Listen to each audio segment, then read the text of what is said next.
Okay, so this is my Ken talk for today, and we're on the Butcher Boy. Okay, and so it is the descent into insanity.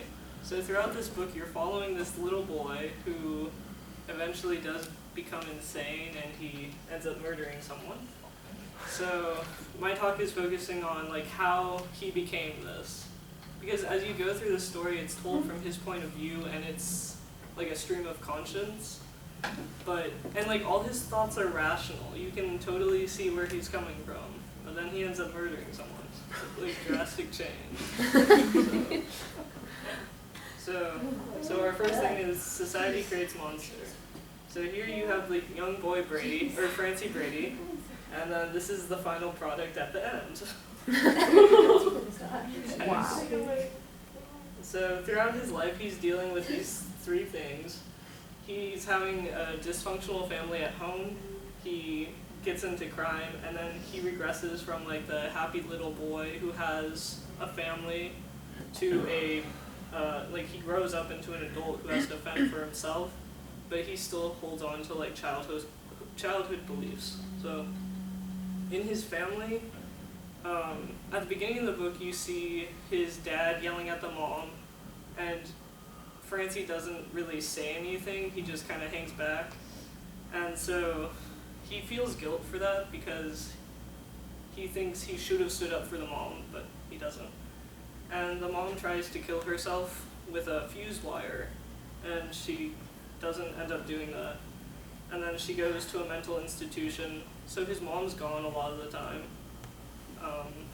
And then he runs away from home, the mother's distraught, and then drives her car into a lake, and she's gone. And then the dad turns to alcohol, he's drunk all the time, he's not really in the picture either. And then he dies, and then Francie is on his own for the rest of the book. So then you have the crime aspect of what Francie's doing. So after he feels this guilt of not standing up for his mother, he sees the boy that just moved into town, Philip, and Philip has a mom as well, and he's like, oh, he's a good son, he'd stand up for his mother, so he gets really jealous, and then tries to kill that boy. So, not good. And then, so his attempt at killing the boy fails, so his next plan is to break into their house. He's jealous of their lifestyle as well, because they're a functional family, it's all pretty normal. And so he kind of goes crazy inside the house. He writes on the walls, like, Philip is a pig.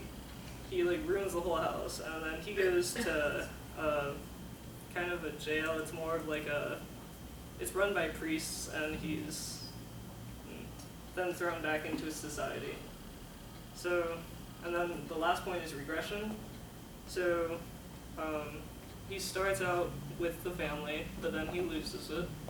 And he loses his only best friend to the boy who's new, Philip.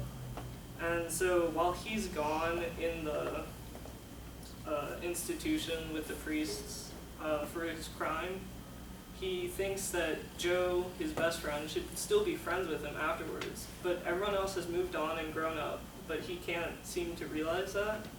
So he's kind of stuck in that way.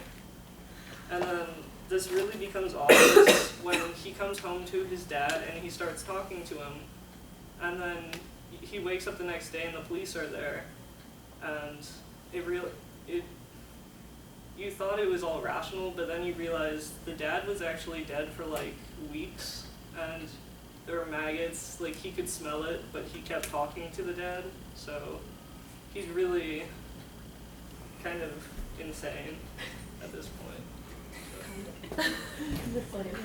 So this is nature or nurture. How did Francie Brady turn into this killer?